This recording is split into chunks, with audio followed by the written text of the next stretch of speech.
Kolkata IIM में छात्रा से दुष्कर्म, नशीला पदार्थ खिलाकर दुष्कर्म को दिया अंजाम।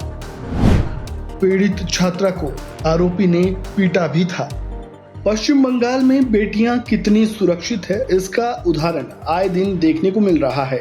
आरजिकल मेडिकल कॉलेज, लॉ कॉलेज की छात्रा और अब आईआईएम की छात्रा, एक के बाद एक दिल को दहला देने वाले वाक्य सामने आ रहे हैं। ताजा मामला कोलकाता आईआईएम का है, जहां एक छात्रा के साथ बॉयज हॉस्टल में दुष्कर्म की वारदात को अंजाम दिया गया। पुलिस ने इस मामले में एफआईआर दर्ज की और उसके बाद आरोपी को कोर्ट में पेश किया। कोर्ट ने आरोपी को 7 दिनों की पुलिस कस्टडी में भेज दिया है, जहां कोलकाता पुलिस आरोपी से गहन तरीके से पूछताछ करेगी। शुरुआती जांच के आधार पर पुलिस के मुताबिक पीड़िता के साथ बिजनेस स्कूल के एक छात्रावास में दुष्कर्म की वारदात को अंजाम दिया गया, जिसके बाद पीड़िता की शिकायत के आधार पर आरोपी को गिरफ्तार कर लिया गया था। आरोपी ने इस वारदात को 11 जुलाई को अंजाम दिया था। पीड़िता के बयान के आधार पर पुलिस ने जानकारी दी है कि आरोपी और वो खुद पहले से ही एक दूसरे को जानते थे। दोनों की मुलाकात ऑनलाइन के जरिए हुई थी। बाद में दोनों की बातें पढ़ाई और करियर से संबंधित होने लगी। 11 जुलाई को आरोपी ने पीड़िता को अपने कैंपस में बुलाया, जिसके लिए उसने ये कहा था कि वो काउंसलिंग सेशन के जरिए उसकी पढ़ाई में मदद करेगा। पीड़िता जब कैंपस में पहुंची तो आरोपी ने विजिटर रजिस्टर में उसकी एंट्री नहीं की।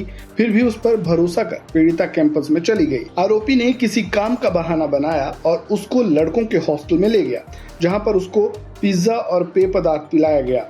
पेय पदार्थ पीने के बाद ही उसको चक्कर आने लगा। वो खुद को अस्थिर महसूस करने लगी।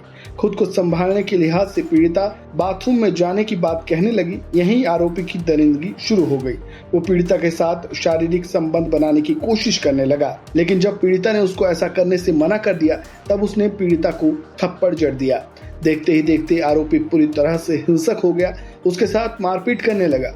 उसके बाद आरोपी ने पीड़िता के साथ दुष्कर्म किया। अपने साथ घटी वारदात की कुछ देर तक वो बेहोश रही। जब उसे होश आया तब उसने खुद को अकेला पाया। फिर उसने अपने किसी दोस्त से संपर्क किया और पुलिस थाने तक पहुंची।